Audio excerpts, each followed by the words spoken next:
여기에 팔꿈치를 아이고. 안녕하세요. 어니언라이프의 어니언입니다. 네 번째 영상으로 찾아뵙게 되었어요. 감개무량하네요. 첫 번째로 말씀드리고 싶은 거는 어떤 이유에서인지는 모르겠지만 제 동영상이 알고리즘을 탔다고 해요. 그래서 그 사이에 조회수가 진짜 많이 늘고 구독자도 되게 많이 늘어났거든요. 정말 너무 감사하는 일이었고 진짜 많이 부족하고 이제 처음 시작하는 건데 따뜻한 댓글 달아주시고 시청해주신 한 분 한 분께 정말 진심으로 감사드립니다. 네. 오늘은 어떤 이야기를 할까 생각을 해봤는데 저번 시간에 조금 부족했던 의수에 대해서도 조금 보충 설명을 해드리고 저의 개인적인 이야기도 조금 첨가해서 이야기를 해볼까 해요. 첫 번째로는 저의 의수에는 여기 보시면 이렇게 구부릴 수 있게 되어 있거든요. 구부릴 수 있어요. 그래서 저는 컴퓨터를 할 때면 한 손가락을 구부려서 독수리 타법으로 타자를 치곤 하거든요. 근데 이것도 익숙해져서 지금은 엄청 빠르게 칠 수 있어요. 그리고 사실 이 의수를 끼고 타이핑을 치게 되면 이 팔꿈치를 항상 들어줘야 해요. 그래서 제가 쓰고 있는 보조공학 기기가 있는데 그거를 좀 소개해 드리려고 하거든요. 그 보조기기를 보여드릴게요. 어떻게 되어 있냐면은 이게 이렇게 되어 있는 건데 이게 여기가 되게 자유롭게 돌아가거든요. 그래서 이 부분에다가 팔꿈치를 이렇게 대고 키보드를 칠 때 마음대로 움직일 수가 있어요. 그렇게 되면 제 어깨에도 부담이 덜하고 타이핑을 칠 때도 이 팔꿈치가 고정이 되니까 쉽게 문서 작업을 할 수 있겠죠. 그리고 운전은 어떻게 하냐면 핸들이 이렇게 있으면 제가 이제 손목 뼈는 있으니까 그 핸들 사이에 이 바닥에 있는 면을 이렇게 고정을 딱 해가지고 핸들이 딱 거기에 잡히거든요. 그러면은 그 안정감이 있어요. 저는 의수 없이는 운전을 하지 않아요.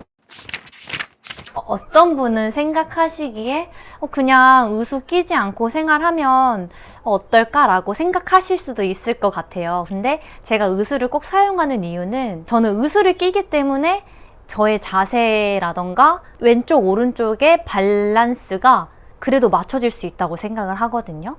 의수를 끼지 않고서 타이핑을 치면 아무래도 자세가 이렇게 되기 때문에 어깨에도 부담이 되게 많이 되고 척추나 이렇게 바르지 않은 자세가 형성되는 가능성이 높고 그런 고통을 조금 겪어왔기 때문에 제가 이제 이 보조기기를 사용한 후에는 항상 이용하고 있고 의수를 사용하면서 오히려 양쪽의 밸런스가 더 잘 맞게 된 것 같아요. 그래서 저한테는 되게 소중해요. 네, 그렇게 잘 사용하고 있어요. 그리고 또 어느 분들은 제가 3D 의수를 협찬 받을 수 있으면 좋겠다라고 해주신 분들도 계셨는데 저도 정말 그랬으면 좋겠어요.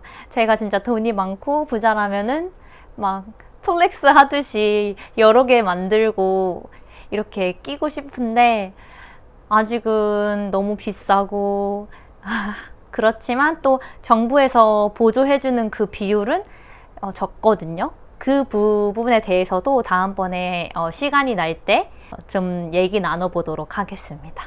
이 부분도 나눠보고 싶었어요. 의수를 꼈을 때의 장점이 있다면 의수를 끼고 난 후에 단점도 있습니다. 단점은 제일 힘들 때가 저는 겨울이에요. 왜냐면 이 의수가 실리콘으로 만들어졌잖아요. 근데 한번 이렇게 의수를 착용하게 되면 공기의 순환이 안 돼요. 그리고 더군다나 로션을 이용해서 바르기 때문에 그 전에 사용하던 의수도 면으로 만들어졌다고는 하지만 땀이 나도 순환이 안 되기 때문에 그 안에서 쌓이게 되거든요. 그래서 겨울에 이 실리콘이 사실 추위에도 굉장히 약해요. 밖에 이렇게 내놓고 있으면 거의 동상 직전 수준으로 이렇게 손이 차가워지곤 하거든요. 그래서 의수를 사용하면서 제일 힘들 때는 겨울이다.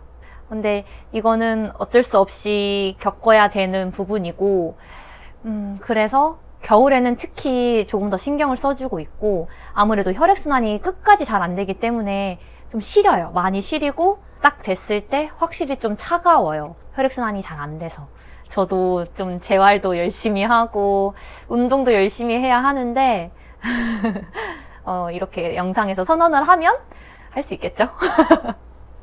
그리고 오늘은 저희 가족 얘기를 조금 해볼까 해요. 저희 집은 딸이 넷이거든요. 네 자매예요.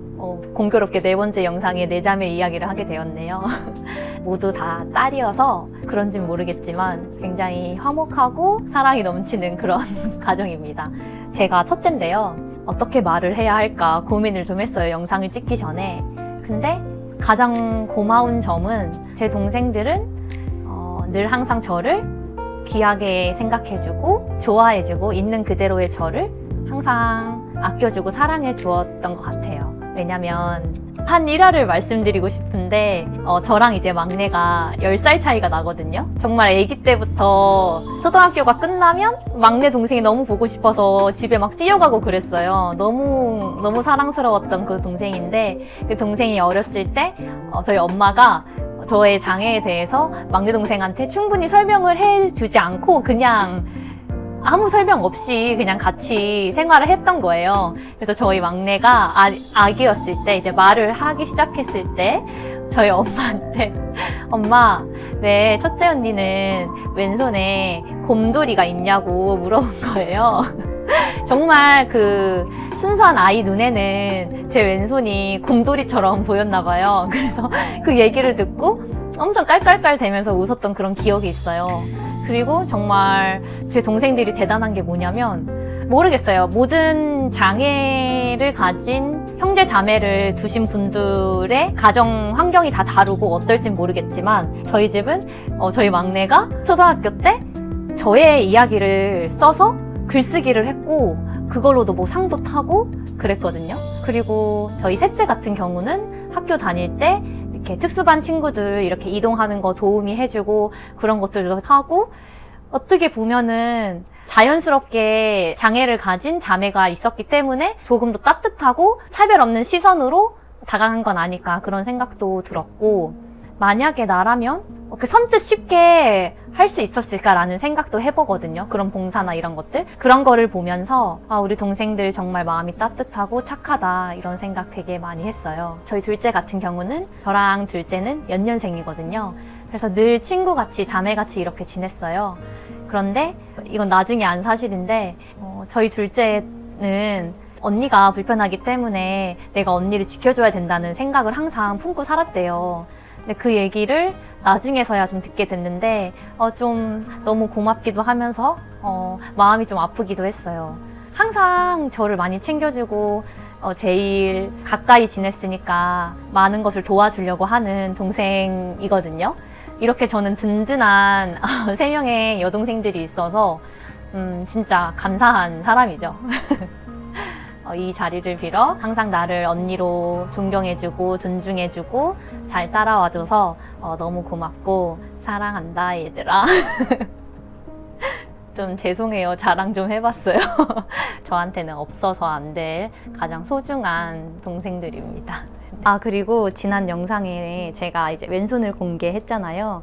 저희 엄마가 그 영상을 보셨어요. 원래는 비밀로 안 가르쳐 드리려고 했거든요. 근데 자꾸 막 가르쳐 달라고 하셔가지고 가르쳐 드렸는데, 저희 엄마가 그 영상을 보신 후에 저한테 왜 굳이 왜 왼손을 보여줬냐라고 물으시더라고요. 그래서 제가 엄마한테 그냥 내가 그렇게 하고 싶어서 한 거야, 이렇게 말씀을 드렸거든요. 근데 저희 엄마가 기분이 되게 묘했다고 하시더라고요. 되게 좀 말할 수 없는 그런 감정이셨대요. 근데 저는 그 감정이 정확히 어떤 감정인지는 모르겠어요. 제가 걱정이 된다거나 아니면은 저의 그런 모습을 보시면서 뭔가 마음속에서 어떤 감정이 일어났는지는 저는 잘 모르겠지만, 혹시라도 엄마가 이 영상을 보게 되겠죠? 보게 된다면 정말 이거는 내가 원하고 하고 싶어서 했던 거니까, 그리고 나 많이 단단해졌으니까 그렇게 걱정하지 않아도 된다고 이 영상을 빌어서 말해주고 싶네요. 네. 이렇게 얘기하면 저희 아빠가 또 서운해할 수 있으니까 늘 나의 가장 큰 나무였던 우리 아빠도 항상 고맙고 존경하고 사랑합니다. 그리고 제가 불편함을 느낄 때가 언제냐면 비 오는 날이 좀 힘들어요. 왜냐면 우산을 이렇게 한 손으로 들고 있잖아요. 그러면은 다른 한 손이 자유롭지가 못해요. 그래서 비 오는 날에는 약간 우산 바디가 이렇게 있으면 이렇게 얘를 고정시키고 급하게 핸드폰을 해야 한다거나 할 그런 상황들이 있거든요. 그럴 때는 저는 저의 이제 이 손목 바닥을 지지대로 이용해서 이렇게 딱 해가지고 그렇게 보통 하고 있어요.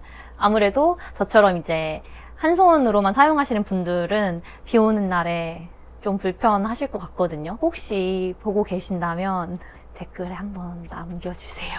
그리고 전자우수에 대해서도 한 가지 말씀드리고 싶은 게 있어요. 한 4, 5년 전? 네, 쯤이었는데 그때 이제 제가 의수가 필요해서 새로운 의수를 만들 때 의수를 만들어주시는 선생님께서 해주신 이야기였는데 전자의수가 나왔다.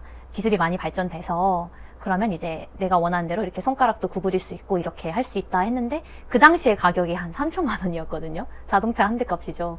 그래서 저는 그 정도의 형편이 안 되니까 그때 그 얘기를 듣고 와 진짜 너무 비싸다. 근데 그 전자의수를 했을 때 느낌 어떨까? 정말 그 나의 생각을 읽어서 이렇게 움직이면 어떨까 이런 생각을 그때 잠깐 했던 것 같아요. 네, 오늘은 이제 저번에 제가 마저 하지 못했던 우수에 대해서 조금 보충으로 설명을 좀 드렸고 저희 개인적인 이야기도 조금 곁들였고 구독자분들 그리고 봐주신 분들한테 감사 인사도 남겼어요. 아직 제가 많이 서툴고 부족한 거는 사실이에요. 저는 잘 모르겠어요. 어떻게 영상을 잘 만들고 어떻게 편집을 해야 뭐 사람들을 끌어모으고 그런 것들은 솔직히 기술적인 그런 부분은 제가 잘 알지는 못해요. 하지만 저는 그냥 내 마음의 진실성을 차곡차곡 쌓아간다면 진심은 통하는 거니까 저는 진짜 그거 하나만 생각하면서 영상 만들거든요. 그래서 오늘 영상도 저의 마음이 담겨서 보여줬으면 좋겠다라는 그런 생각이 들어요. 제가 항상 생각하지만 첫째도 건강, 둘째도 건강, 셋째도 건강인 것 같아요. 몸 튼튼, 마음 튼튼. 항상 건강 유의하시고 그러면 저는 5번째 영상을 만들어 오겠습니다. 오늘도 시청해주셔서 감사합니다. 안녕히 계세요.